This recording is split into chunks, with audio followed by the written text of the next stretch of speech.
Joy Hardesty with Empowered Heart Connections. Many people rush into relationships, and it can work out when that happens, but it's often quite challenging. And what often happens is that people kind of create a sense of expectations without confirming that those expectations are actually what both people want.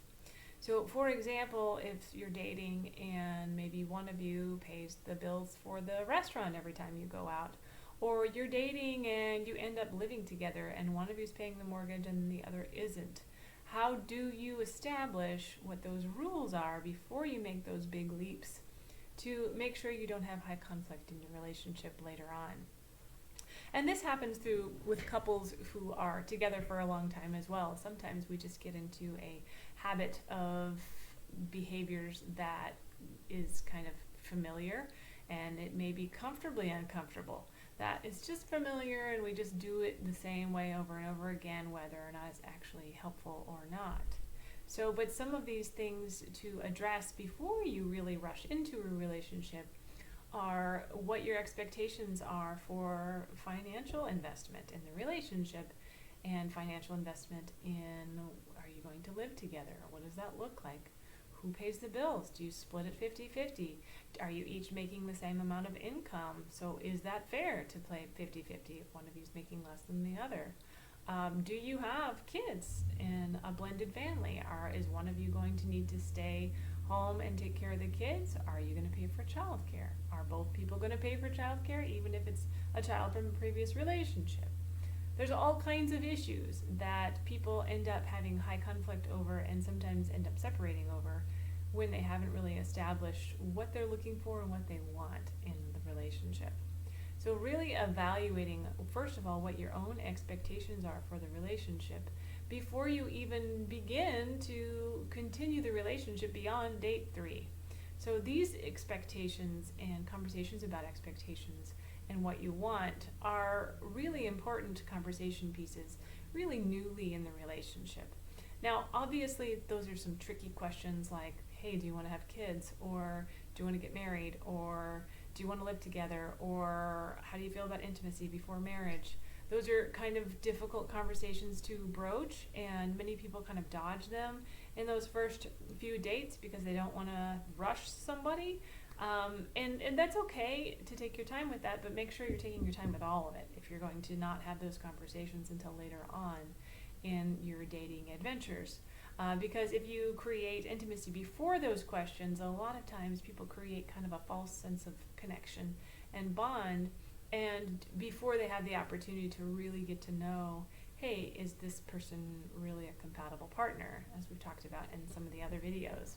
So asking those questions is, do you want to work? Do you want to be a stay-at-home parent? Do you want to share the expenses? How about household chores? Some people have kind of traditional values and views about what that looks like. Like some couples work fine with that, men do the outdoors work. They mow the lawn and they take out the trash and they fix the cars and they take the cars to get the oil changed, and the woman can do the traditional role of housekeeping and things that are in the house, of maintaining the household, getting groceries, prepping dinner. But those are pretty traditional roles, and some people really aren't comfortable with that. But sometimes people just fall into that familiar pattern and end up developing resentment later on in the relationship because they've never really had clarification about what they're hoping for, what they want things to look like in a relationship. So are you that couple that wants to divvy up chores 50-50? Are one of you maybe bringing in the income and the other one stays at home, and so you kind of balance chores out that way? But what does that look like? Does that mean that the person who works doesn't do anything at home? And the person who's at home, they don't have any requirement or necessity to make any income at all? So those details, although they are personal to each couple and each relationship, and there is no right or wrong way to do it, they do need to be evaluated for the couple to be able to thrive and grow together. And it's also a good rule out if you're dating somebody. Like, hey, if this person is really traditional and I'm not, they really want, the man to do just the outside chores, and they don't do anything inside the house, and they bring home the money, and that's what they want this to look like. And you're more of a independent person, and you really want someone to have a different kind of dynamic with income and different with more balanced in chores. You're going to have those conversations with somebody to make sure you don't end up kind of stuck in a relationship with somebody who you've kind of made a silent agreement with, or that you have settled on expectations that you maybe haven't gotten clarification on.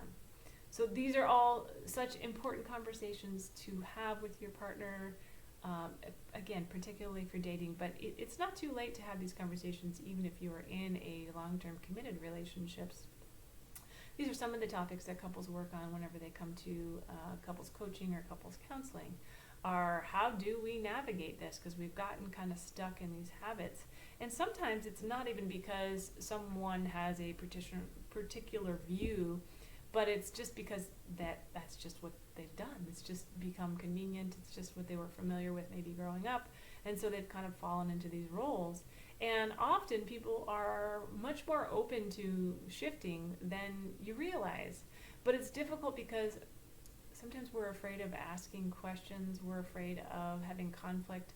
So we don't maybe say, hey, I'm really overwhelmed with doing cooking dinner and doing the dishes every night. I'd really like some support with that. And we're afraid of conflict, so we don't maybe have those conversations. But this is a large piece in improving and growing relationships, is broaching those subjects that maybe you've never broached before.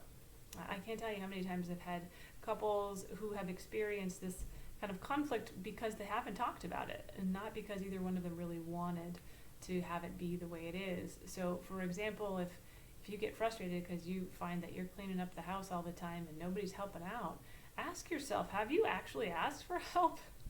Or do you just end up taking over because it needs to be done and it's exhausting to kind of battle somebody to try to get it done or have somebody help you, so you just kind of take it on yourself, and that ends up really creating resentment down the line. So being clear with not only your partner about what your needs are, what your wants are, but also with yourself is, okay, am I actually just taking on everything because I have to, or is it because I haven't actually asked for help? And many times I find that it's either not been directly asked for help, or maybe it's been a little sarcastically asked for help, like, well, I guess I'm going to do the dishes because you're never going to do it, which is never motivating for people to help. So to try and make sure you're doing that assessment yourself, for first of all, what do I want my life to look like? What feels balanced, what feels reasonable, what feels like an expectation that's doable for both people. And there are, like I've mentioned in the other videos with chore division, there are ways to balance chores that aren't necessarily 50-50, but like if you hate doing the mopping and your partner's okay with that, that's a good thing to trade off. Like, okay, I'll do vacuuming, you do mopping. High five, go team, right? You can figure out how to do it so you guys can be tackling those tasks that maybe you don't love so much. It can make life a whole lot easier. But the key there is that you have to communicate. You have to say, hey, I'm feeling overwhelmed. I feel like I do a lot of chores around here. And what I've found also is often the case is that whenever people do have this conversation, they discover that the other partner is actually doing a lot of chores too. They're just different. And they're not talking about it. So they're not having these conversations about, hey, I'm overwhelmed because I feel like I'm cooking dinner all the time. I feel like I'm doing the dishes all the time. And the other person says, well, I am also, taking care of the dogs, or giving the dogs the bath, or I'm feeding the dogs and breakfast in the evening, or I am vacuuming and sweeping, and you're not doing any of that. So to have those conversations about, if you are in that committed relationship already, is what are the division of labor, what are our expectations with finances, what are our expectations with our goals for our future, what are we hoping for our lives to turn out like, what do we want this to look like, do we have the same long-term goals? But to really be clear about those conversations, again, first for yourself primarily, but then ultimately to be able to share those conversations with your partner, whether present or future partner. Because those conversations are what can help you grow and work through the difficult moments. Even you'd be surprised how many people have high conflict around just housework or just expectations that they haven't communicated to the other person. That we can't expect people to be psychic. It's an exercise in futility, is waiting for somebody to guess what you're thinking or guess what you need. And it's difficult not to get stuck in that rut. Well, if my partner knows me well, then they should know I need X, Y, Z. But often they don't. And often they don't because they just don't think the same way that you do. Because usually we pick partners that think totally differently than we do, because somehow it balances us out. So if you're waiting for your partner to know what your expectations are psychically, you're not doing yourself any favors. Let them know. Be clear, be concise, be direct about what you need, what you want, what your hopes are, what your dreams are, what your expectations are. And again, presenting it in a way that's loving, obviously, is, hey, here, I'm hoping that we can maybe balance out the chores a little bit, or that maybe I can get a part-time job so that I feel like I'm contributing a little bit more financially, and that you can maybe pick up some of the stuff at the home, because I feel like it's not very balanced, and I feel like both of us are getting overwhelmed in different ways. How can we work together? How can we make this feel like it's a more cohesive team effort? So making sure that you are, again, clear with what you want, clear with your expectations, clear with your desires, and ask for what you need. If you are not getting what you need, your partner probably isn't going to guess it. You have to be really clear. Hey, I'm feeling overwhelmed. I'm doing a lot of work right now cleaning up the house. Can you all help out? I'm feeling overwhelmed.